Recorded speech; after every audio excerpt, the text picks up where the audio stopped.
The encounter on Madison Avenue. Marcus Davenport had always carried himself with dignity and quiet confidence, the kind of man whose presence commanded attention without demanding it.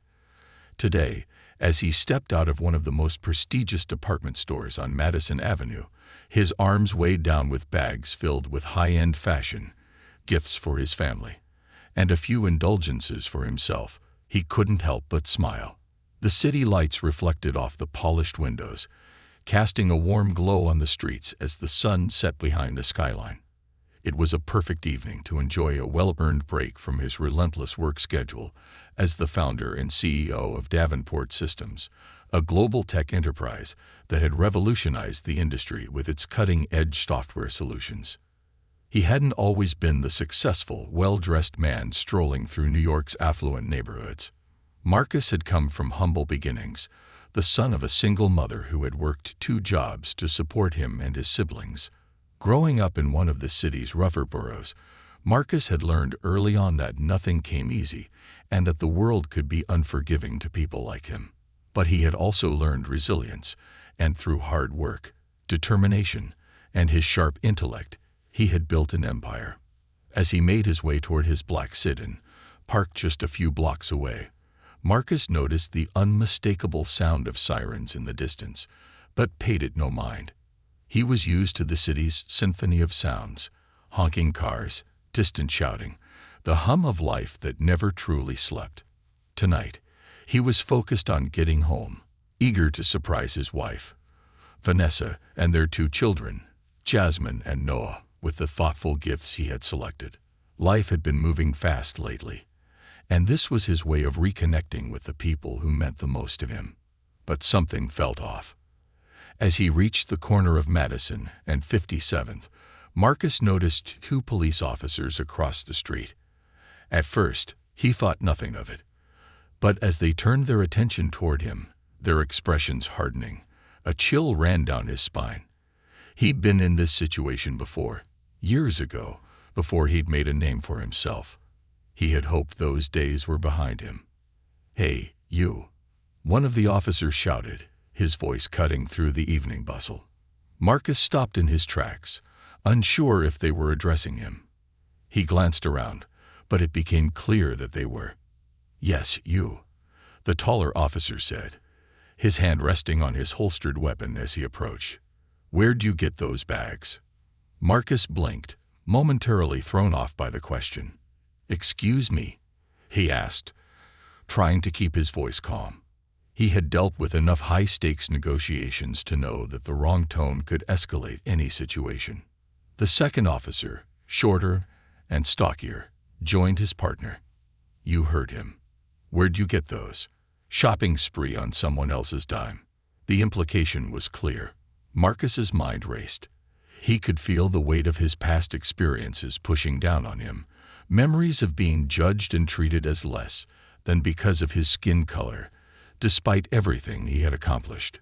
He had thought that with success came immunity from such treatment. Clearly, he was wrong. "I bought these," Marcus said, his voice even but his heart pounding. "Is there a problem?" The taller officer stepped closer, his eyes narrowing. "We got a call about someone matching your description, stealing from one of the stores down the block. You mind showing us some ID?" Marcus was momentarily stunned. Stealing? Was this really happening? He had just spent thousands of dollars on these items, each one purchased with his hard-earned money. The assumption that he couldn't afford them simply because of how he looked cut deeper than any insult. "Look, officers, I haven't stolen anything," Marcus said, keeping his tone measured. "I have the receipts for all of these. If you'd like, I can show you."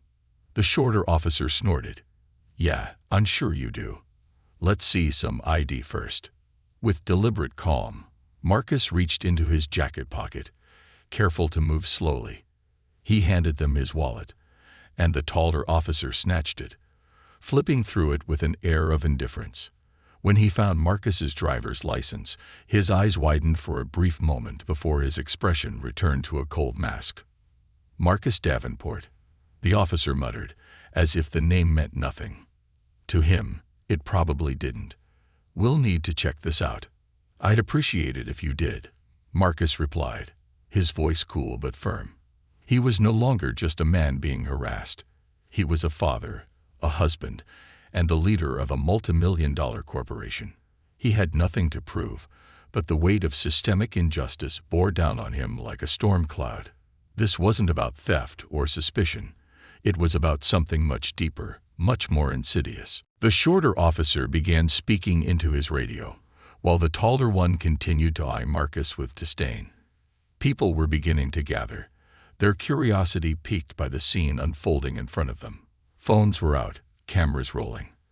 Marcus could feel the pressure mounting. He wanted to speak out, to challenge them, to ask why they had targeted him. But he knew better. He had read enough headlines, seen enough viral videos of situations like this going terribly wrong. His mind flashed to Vanessa and the kids, waiting for him at home. He couldn't afford to make any mistakes.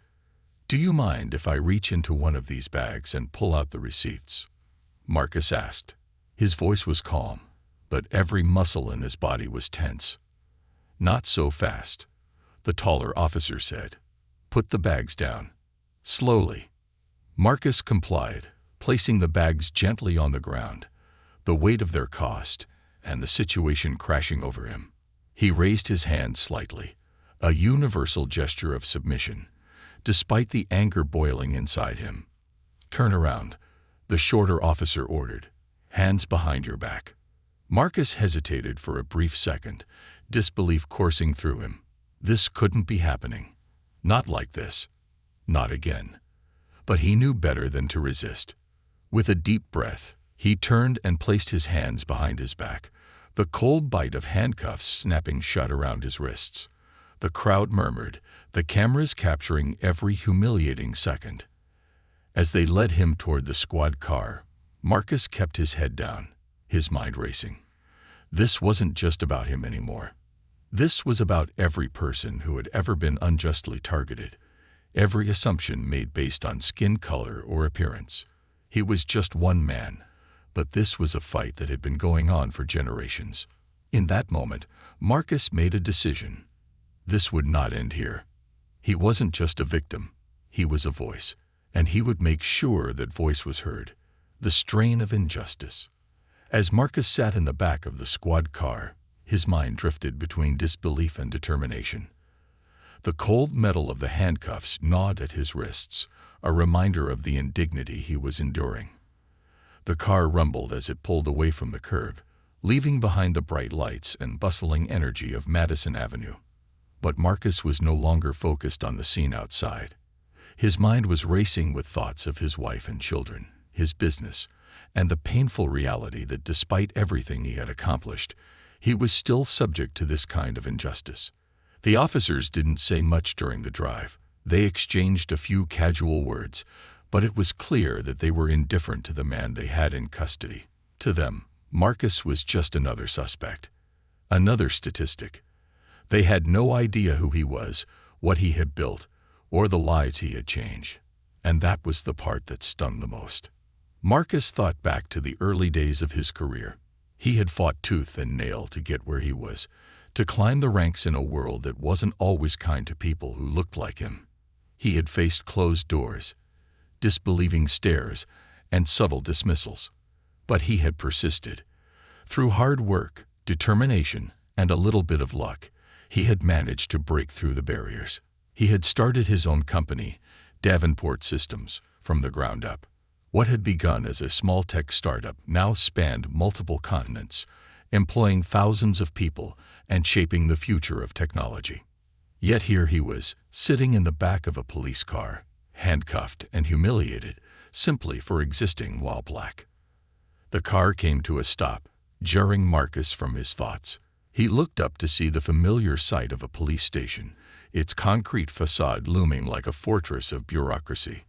The officers stepped out, one of them opening the door for Marcus. Without a word, they pulled him from the back seat and led him toward the entrance, the cuffs biting into his skin with every step.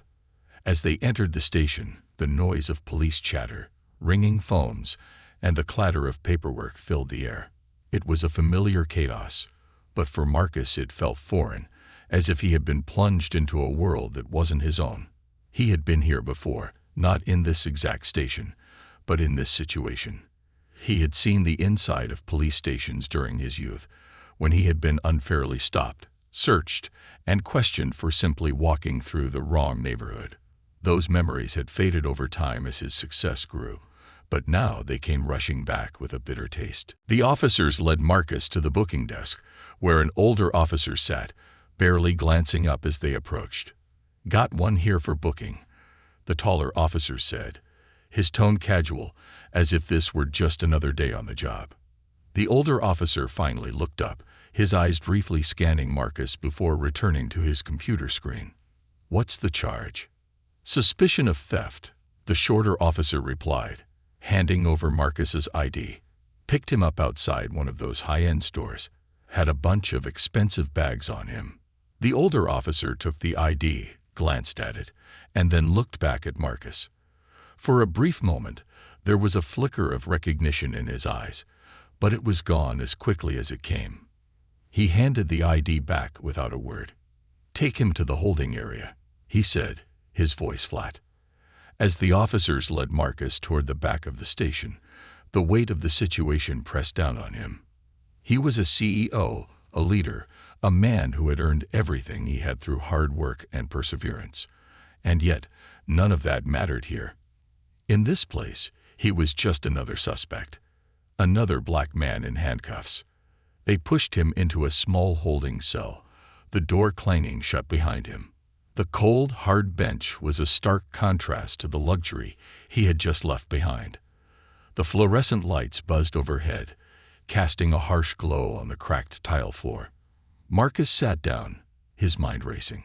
He had been careful his entire life, always walking a fine line between success and the prejudices that came with being a black man in America. He had learned how to navigate the corporate world, how to speak the language of power, and how to avoid confrontations that might paint him in a negative light.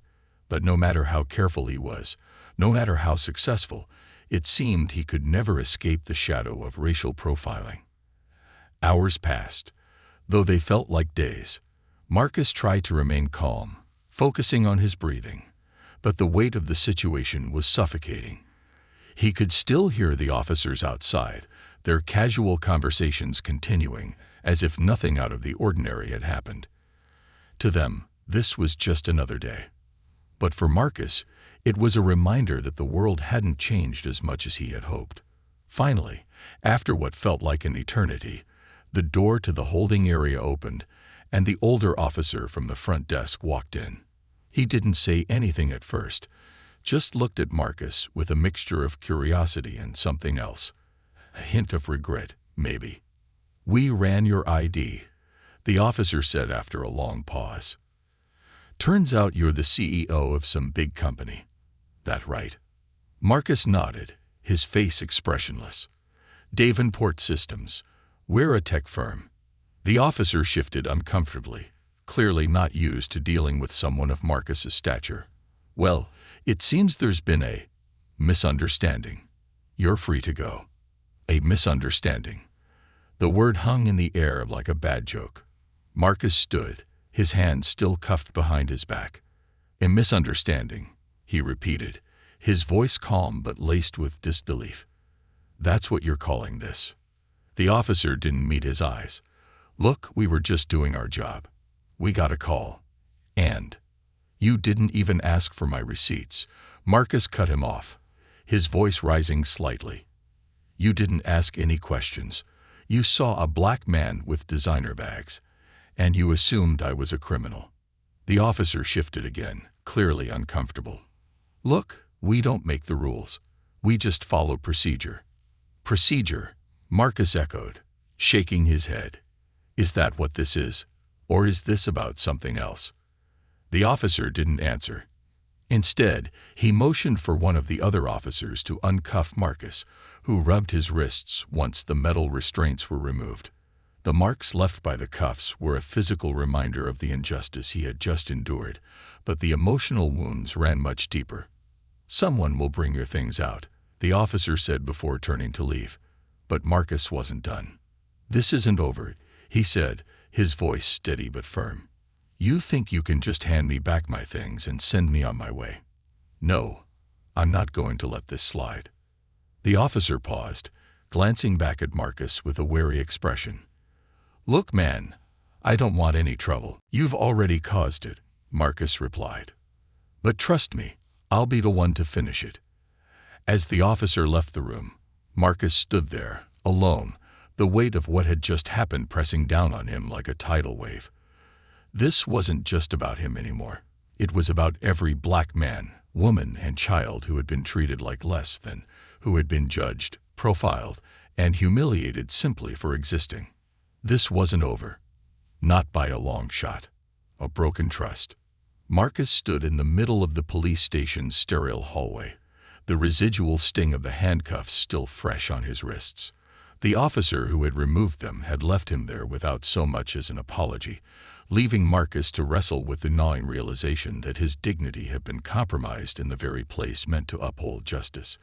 The cold, fluorescent lights above only added to the emptiness that Marcus felt in that moment, a chasm opening between his outward calm and the storm brewing inside him. Minutes passed. The other officers went about their routines as if nothing unusual had happened, their casual conversations a stark contrast to the turmoil in Marcus's mind. His designer shopping bags were returned to him unceremoniously, and Marcus silently picked them up. It was surreal, how such expensive symbols of success had been the very catalyst for his degradation. His phone buzzed in his pocket, reminding him that the world outside still moved forward, oblivious to the humiliating ordeal he had just endured. Marcus reached into his jacket and pulled out his phone, seeing a message from Vanessa, his wife. "Vanessa, can't wait to see you, love. Kids are so excited. What time will you be home?" A lump formed in Marcus's throat. He stared at the message for a long time, the warmth of her words a sharp contrast to the cold reality of his situation.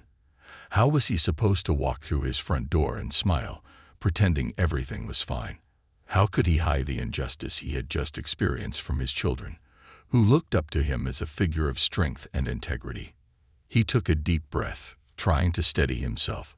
He couldn't bring this darkness home. Vanessa and the kids didn't deserve that. They didn't need to know the details, at least not yet. Tonight, he'd be the same Marcus they always knew. Loving father, supportive husband, successful CEO.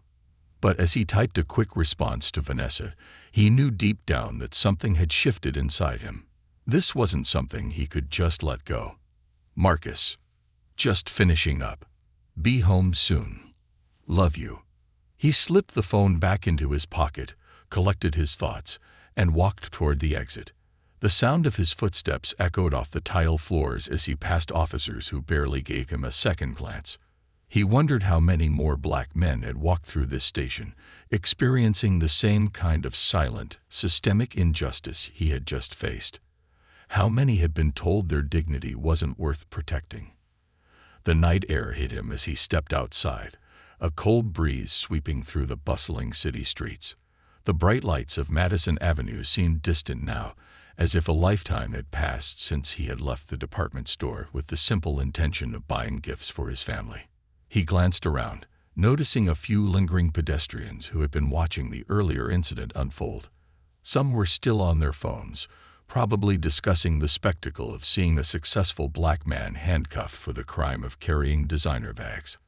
One man, a middle-aged businessman in a sharp suit, approached Marcus, an uneasy look on his face. I saw what happened back there," the man stammered, his voice low as if he were ashamed of his own words. That was wrong. I'm sorry you had to go through that." Marcus met the man's gaze, searching for sincerity. He saw a flicker of guilt behind the man's eyes. But it wasn't enough. The apology wasn't enough. "Thanks," Marcus said quietly, not knowing what else to say. He didn't want to engage in a conversation about the obvious injustice of the situation. The man, probably well-meaning, represented the bystander effect, a reflection of the world that watched but rarely intervened. The man nodded awkwardly before walking away, blending into the crowd that flowed around Marcus like a river.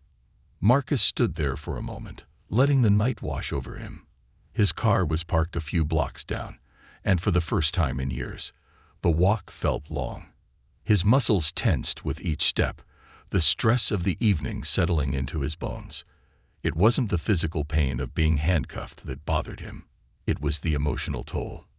The knowledge that despite his success, despite his position, he was still vulnerable to the same racist assumptions that had plagued him all his life. As Marcus walked, the events of the night replayed in his mind. The dismissive way the officers had spoken to him, the casual way they had handcuffed him without even asking for his side of the story. It was as if his very existence as a black man in that affluent neighborhood was a threat. He had worked so hard to transcend the limitations placed on him by society, but tonight had reminded him that those limitations still existed, no matter how high he climbed. By the time he reached his car, his chest was tight with a mixture of anger and helplessness. He sat in the driver's seat for a long moment, his hands gripping the steering wheel as he stared out at the city skyline. This wasn't just about what had happened to him. This was about the larger, systemic problem that affected countless others. He thought of his son, Noah, just 8 years old, full of curiosity and dreams. How could he protect Noah from the harsh reality of the world? How could he explain that no matter how hard he worked, no matter how successful he became, he might still face the same injustices his father had? Marcus's phone buzzed again, breaking him from his thoughts. It was a notification from one of his social media accounts.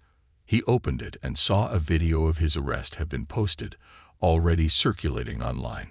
His stomach tightened as he watched himself, handcuffed and humiliated, the officers speaking to him as if he were less than human.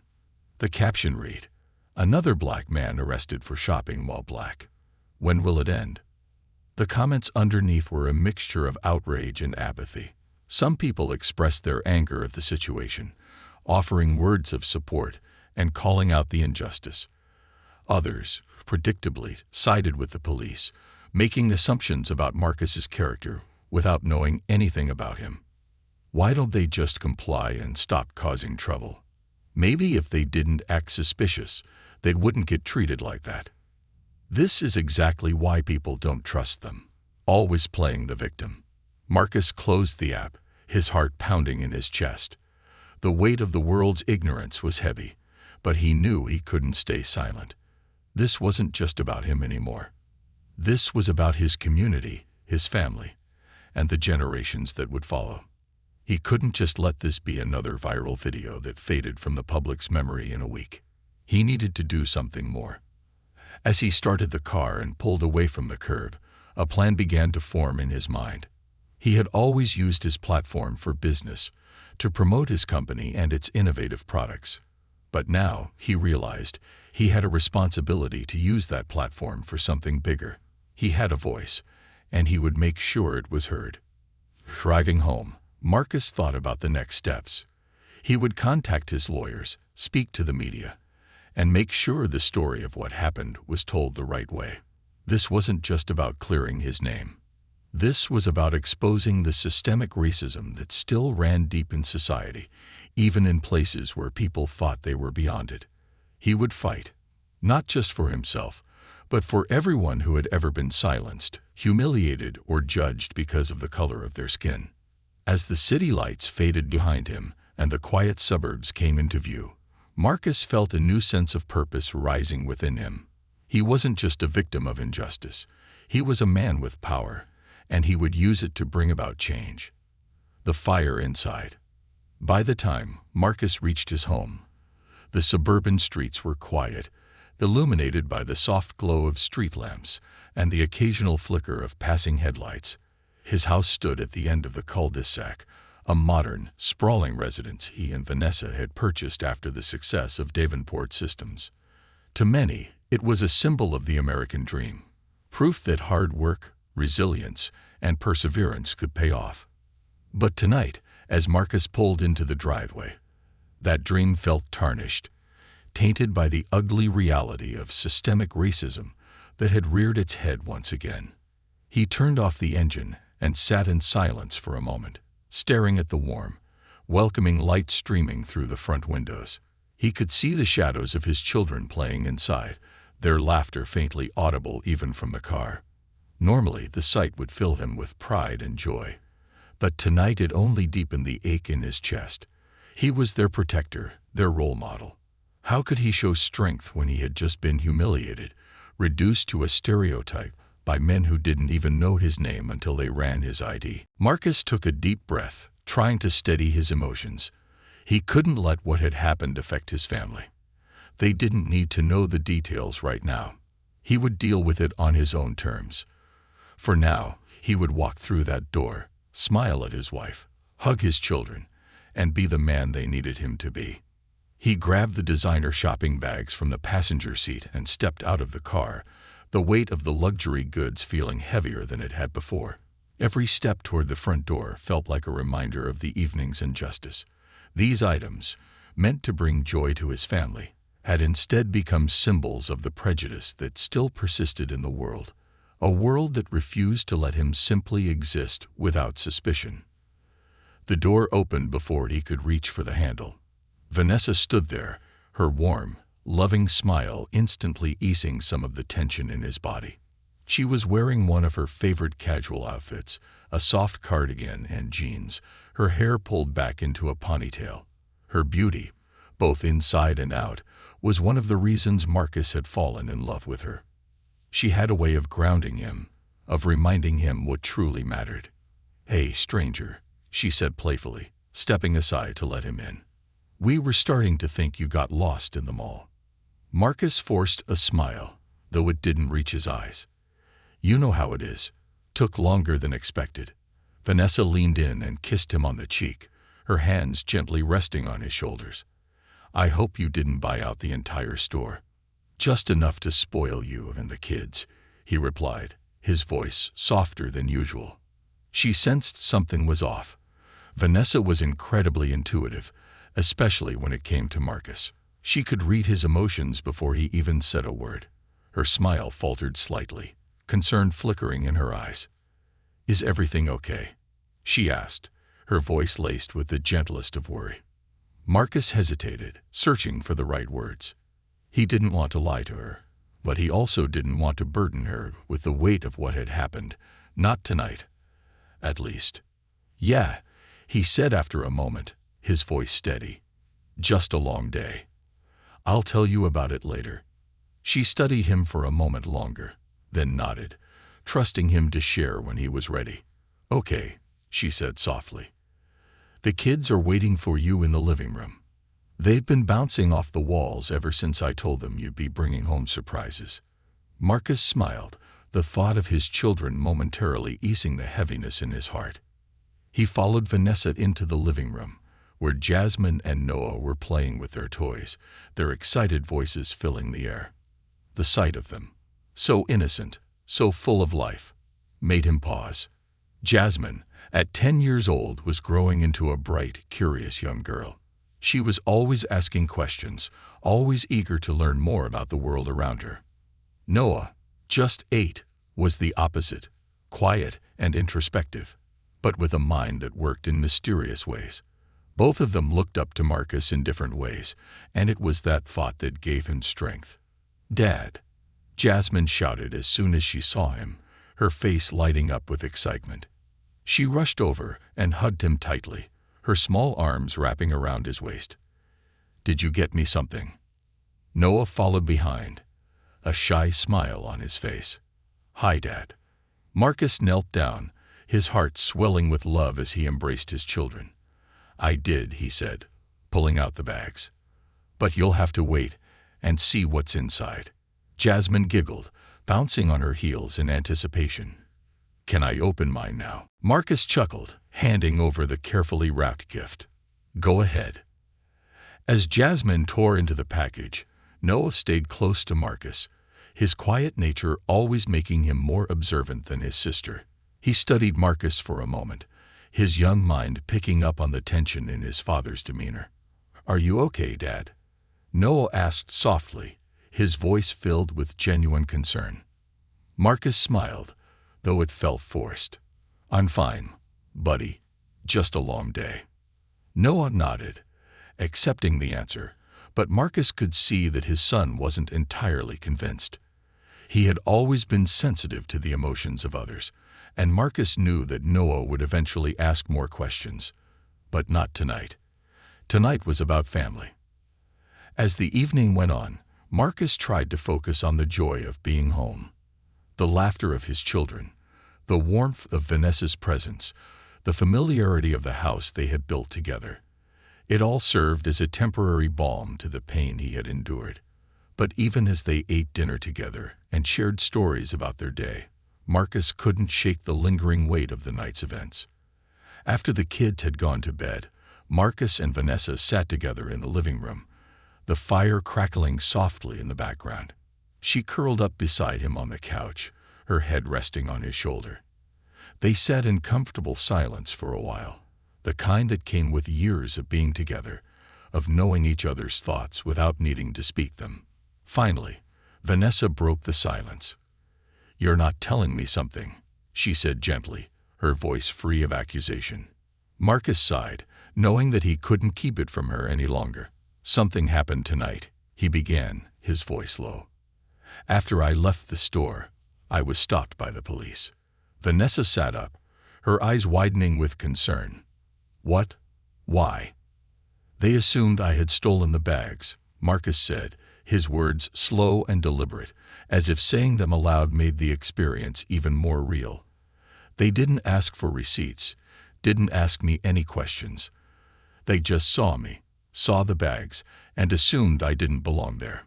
Vanessa's face twisted with disbelief and anger. "Are you serious? You? They did that to you?" Marcus nodded, his eyes downcast.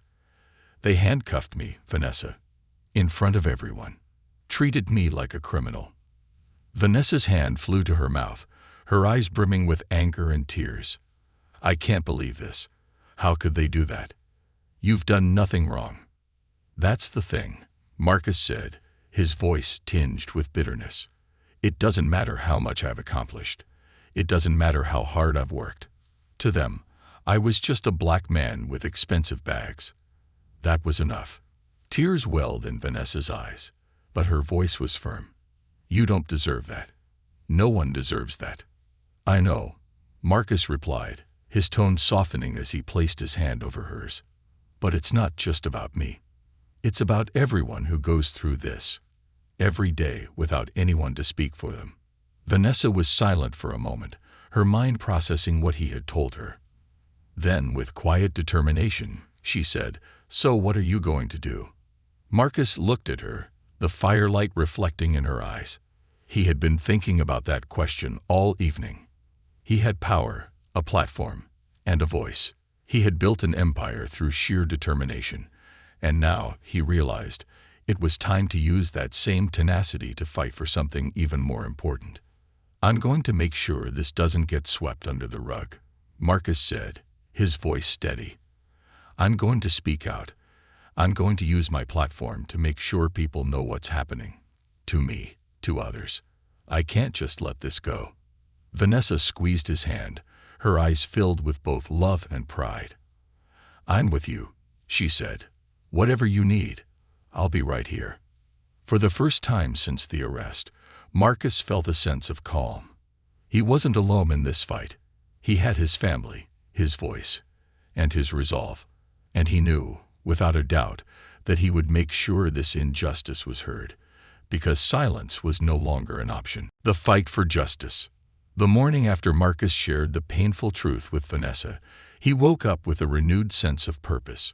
The sting of the previous night's injustice had not faded, but it had transformed, morphing into a fire that burned within him. He had spent his life working for his success, believing that his achievements and hard work would protect him from the kind of prejudice he had faced. But now, it was clear that success was not a shield. It never had been. He sat up in bed, the early light streaming through the curtains. Vanessa was still asleep beside him, her breathing slow and peaceful. She had stayed up late with him, listening, offering comfort, and eventually helping him map out the next steps. She had always been his rock, his partner in everything. And last night was no different. As he watched her sleep, Marcus felt a surge of gratitude mixed with the weight of responsibility. He couldn't just let this slide. Carefully, he slipped out of bed and walked downstairs to his home office, where he kept the tools of his trade: computers, monitors, and files filled with information about his company. But today, his focus wasn't on Davenport Systems. Today, his focus was on justice.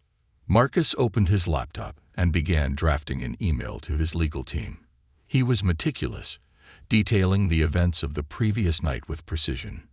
He made it clear that he wanted to pursue action, not just for himself, but to challenge the systemic racism that allowed such incidents to happen time and time again. This wasn't about a lawsuit for compensation. This was about forcing change. It was about ensuring that the police department, the city, and the broader community understood that what had happened was unacceptable. He wanted accountability. He had dealt with lawyers before, many times, in fact, but this was different. This wasn't about business deals or mergers. This was personal. As he typed, the anger simmered beneath the surface, controlled but sharp, pushing him to get every word right. Once he finished the email, Marcus sat back and stared at the screen. His pulse quickened as he read over the words, knowing that this was only the beginning. He wasn't naive. He knew this would be a long fight. But it was a fight he was ready for. It wasn't just about him. It was about his children, about the next generation. It was about dismantling a system that had tried to reduce him to a stereotype, even after everything he had achieved. He clicked send and leaned back in his chair, the weight of the moment sinking in. There was no turning back now. He had made his decision, and the wheels were in motion. Later that day, Marcus received a phone call from his attorney, Robert Kent. Robert had been Marcus's legal counsel for years, handling everything from corporate contracts to high-stakes negotiations. He was sharp, confident, and relentless in the courtroom. But this case would be different for both of them. "Marcus, I got your email," Robert said, his tone serious. "I'm sorry you had to go through that. I knew things were bad, but to hear this happen to you, it's infuriating." "I appreciate that," Marcus replied, though he knew anger wouldn't change the reality of the situation. "I'm not looking for sympathy, Robert. I need to know what my options are. I don't want to sit back and do nothing. This can't keep happening." Robert was silent for a moment, clearly thinking. "We can definitely pursue legal action. There's a strong case for wrongful arrest, racial profiling, and even emotional distress. But you know how these things go. The police department will deny any wrongdoing, claim they were just doing their job. They'll drive this out in court, and the media will have a field day." Marcus sighed, knowing Robert was right. The road ahead would be filled with obstacles. "I don't care how long it takes," Marcus said firmly. "I want them to be held accountable. But more than that, I want to expose this. I want to make sure the public knows what's happening. I've got a platform, Robert, and I intend to use it." "I had a feeling you'd say that," Robert replied, a hint of admiration in his voice. "In that case, we'll take a two-pronged approach. I'll start preparing a legal case, but you'll need to get ahead of this in the public sphere. If you control the narrative, you can force them to act. The court of public opinion is often more powerful than a courtroom." Marcus nodded, even though Robert couldn't see him. "That's exactly what I plan to do. I want to release a statement, maybe even an op-ed, and I'll use social media to amplify the message." Robert paused again. "Marcus, I need to ask you something. Are you ready for what comes next? Once you go public, there's no going back. The media will pick this up. You'll get support, but there will be backlash too. You know how these stories get twisted." Marcus's jaw tightened. He had thought about that. He knew the risks, how people would call him a troublemaker, accuse him of playing the race card, or worse. He knew how ugly the backlash could get. But none of that mattered. He had the truth on his side, and he wouldn't be silenced. "I'm ready," Marcus said. "This isn't just about me. It's bigger than that. All right, Robert replied, his voice resolute. Let's do this. I'll start putting everything in place. We'll be ready to file a suit soon, but in the meantime, I'll connect you with a PR team to help you manage the media. Marcus thanked him and hung up, feeling a sense of clarity settle over him. This was his fight now. He wasn't just a businessman anymore. He was an advocate, a voice for those who couldn't speak for themselves. That evening, Marcus sat down with Vanessa to discuss his next steps. She had always been his sounding board, and he valued her opinion more than anyone else's. As they sat in the living room, the fire casting soft shadows across the walls, Marcus told her everything about the conversation with Robert and his plans to go public. Vanessa listened intently, her expression thoughtful. "I think you're doing the right thing," she said when he finished. "But I also know this is going to be hard. People will try to tear you down, twist your words. You need to be prepared for that." "I know," Marcus replied, his voice steady. "But I can't stay silent. Not after what happened. I need to make sure people understand that this is still happening, even to people like me." Vanessa nodded, her eyes filled with understanding. "You're not alone in this," she said, reaching for his hand. "I'm with you every step of the way." Marcus squeezed her hand, feeling the strength of their partnership. They had been through so much together, and he knew that with her by his side, he could face whatever came next. The next morning, Marcus sat at his desk, preparing to write the op-ed that would be his first step in taking control of the narrative. He knew this had to be perfect. He had to capture not only his own experience, but the larger issues at play. This wasn't just about one night. It was about the ongoing struggle for justice and equality, a fight that had been waged long before he was born and would continue long after. He began typing, the words flowing from his mind to the screen. "I am not just a successful businessman. I am a black man in America. And that means that no matter how much I achieve, no matter how far I rise, I am still seen through the lens of prejudice and suspicion. This week, I was reminded of that harsh reality when I was handcuffed and humiliated for simply shopping with my hard-earned money. The police officers didn't ask me for receipts. They didn't ask me questions. They saw a black man carrying designer bags, and that was enough to make me a suspect." Marcus paused, taking a deep breath before continuing. "This isn't just about me. It's about the millions of black men and women who face this kind of treatment every day, in big ways and small. It's about the system that allows racial profiling to continue unchecked. It's about the pain of being judged not by the content of our character, but by the color of our skin.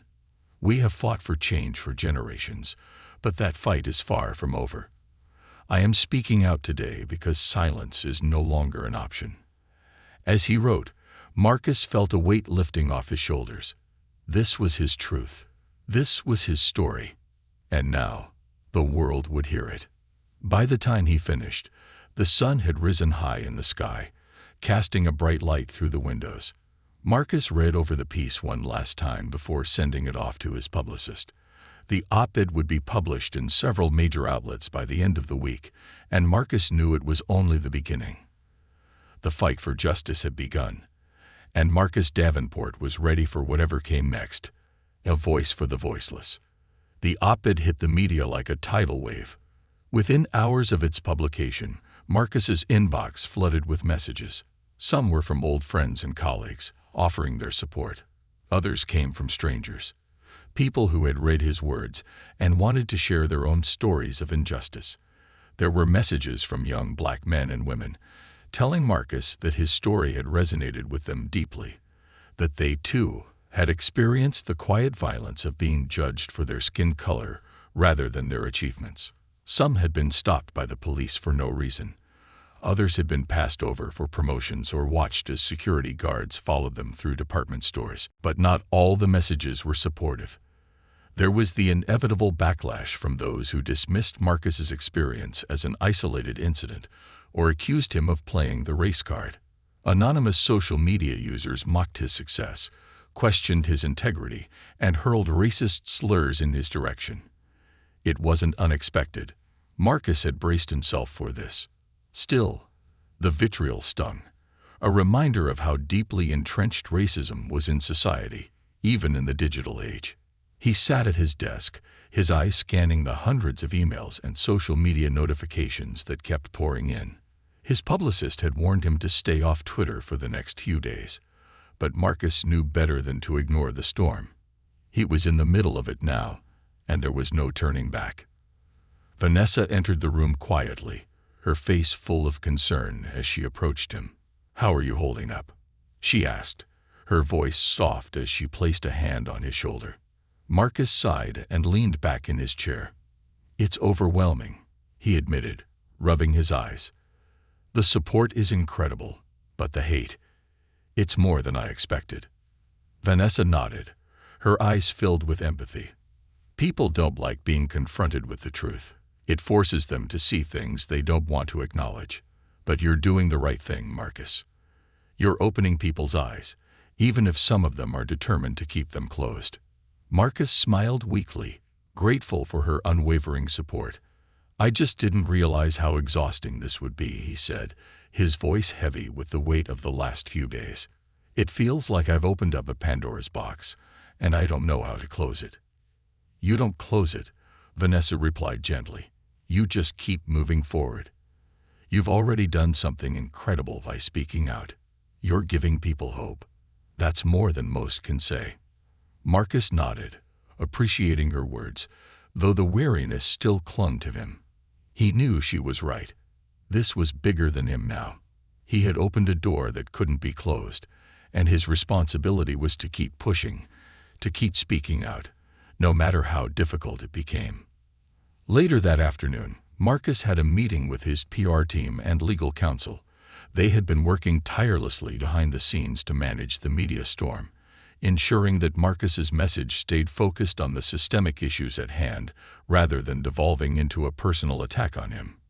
Robert, his attorney, had been laying the groundwork for the legal case, gathering evidence of racial profiling and wrongful arrest.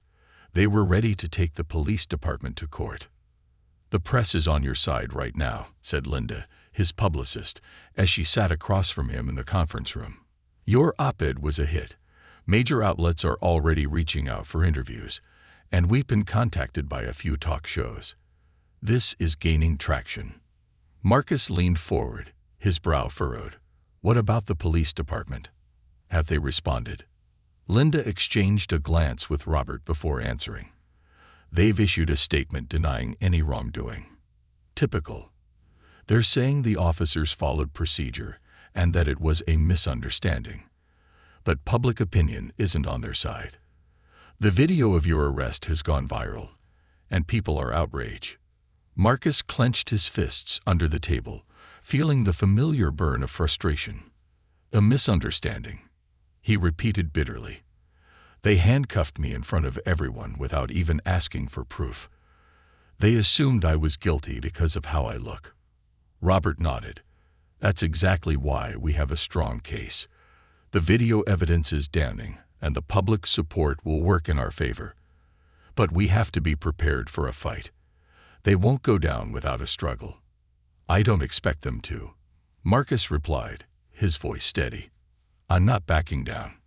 Linda looked at him, her eyes full of admiration. "We know you're not, Marcus. That's why we're here. We're going to help you navigate this. But I need to ask, are you sure you're ready for what comes next? This is going to get bigger. The police will try to discredit you. They'll dig into your past, your business, everything. It's not going to be easy." Marcus met her gaze, determination hardening his resolve. "I faced challenges before. I didn't get to where I am by backing down when things got tough. This is bigger than me. This is about exposing the truth, no matter how uncomfortable it makes people." Linda smiled, her respect for him evident. "That's what I thought you'd say." Over the next few days, Marcus threw himself into the fight. He did interviews with major news outlets, appeared on television talk shows, and used his social media platforms to amplify his message. The video of his arrest, along with the story he had shared in his op-ed, became a focal point in the national conversation about racial profiling and police misconduct. Activists and community leaders reached out, offering their support and solidarity.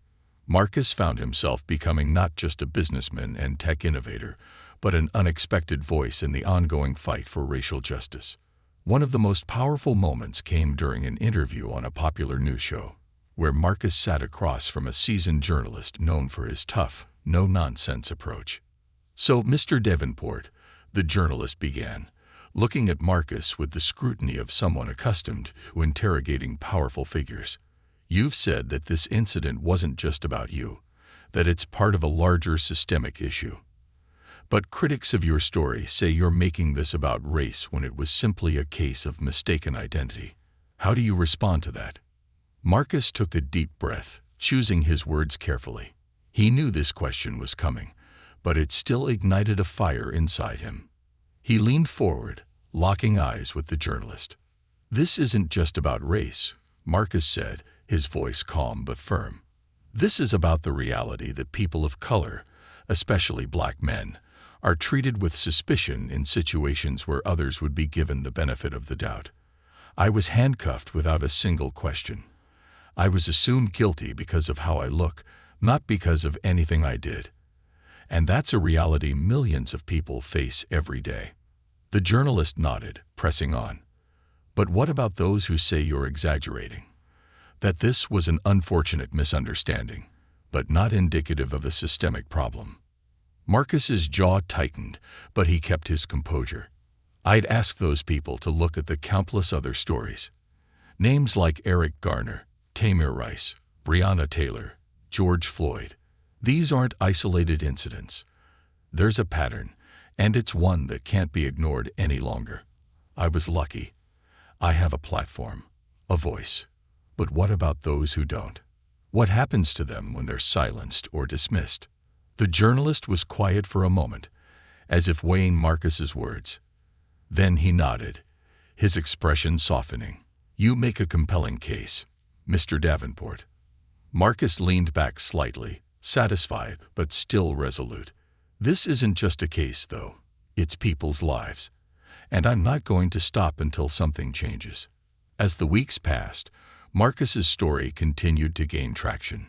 His lawsuit against the police department moved forward, drawing attention from civil rights organizations and legal experts. He was invited to speak at panels, town halls, and even a few rallies, where he shared his experience and urged others to join the fight for systemic reform. But with the attention came more challenges. The police department's lawyers dug into Marcus' past, trying to find anything that could discredit him. They leaked minor incidents from his youth, things like parking tickets and a teenage prank gone wrong, in an effort to paint him as less than the perfect victim. But Marcus refused to let it shake him. He knew they would try to twist the narrative, to make him out to be the problem rather than the system itself. Through it all, Vanessa remained by his side, offering her unwavering support. She attended events with him, stood beside him at press conferences, and helped him navigate the emotional toll of being thrust into the national spotlight. One evening, after a particularly exhausting day, Marcus sat on the porch with Vanessa, the cool night air calming his nerves.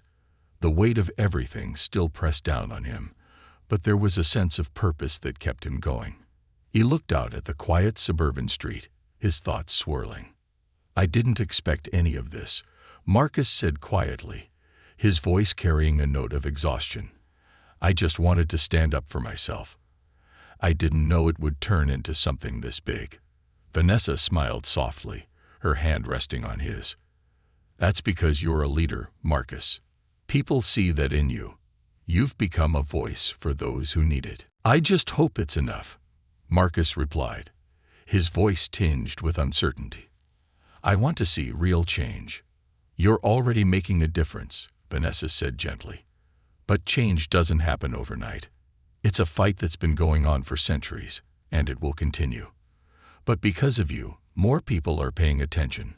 That's a start." Marcus nodded, feeling the truth of her words. This fight wasn't just his. It was part of something much bigger, a struggle that spanned generations. And while he couldn't change the world overnight, he could keep pushing, keep speaking out, and keep fighting for a future where his children and children like them wouldn't have to face the same injustices. As they sat together in the peaceful quiet of their neighborhood, Marcus felt something new inside him. It wasn't just anger or frustration anymore. It was resolve. The road ahead would be long and difficult, but he was ready for it. This was only the beginning.